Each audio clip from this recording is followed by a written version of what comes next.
डॉक्टरीबरोबर लेखकही झालेले आहेत, तेव्हा त्यांच्याकडनं आणखीन नवीन नवीन नाटकाची पण आपण अपेक्षा करूया. त्याशिवाय आणखीन एक वैशिष्ट्य म्हणजे प्राध्यापिका मधुवंती आगरकर यांनी 3 बक्षिसं या कलावंतांमधल्या उत्तम कलावंतांसाठी ठेवलेली आहे.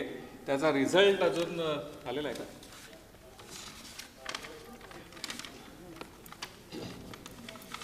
आपण जोरदार टाळ्यांच्या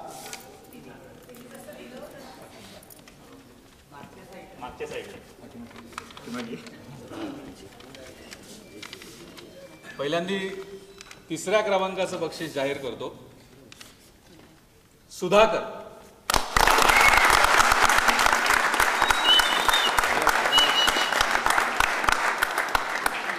दुसऱ्या क्रमांकाचा आहे रेवती.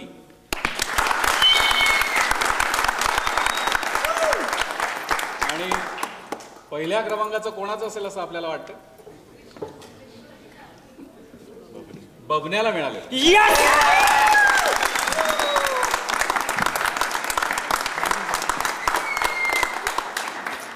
3 बक्षिसं नुसतीच जाहीर केलेली नाहीत, त्याची पाकिटं माझ्याकडे आहेत.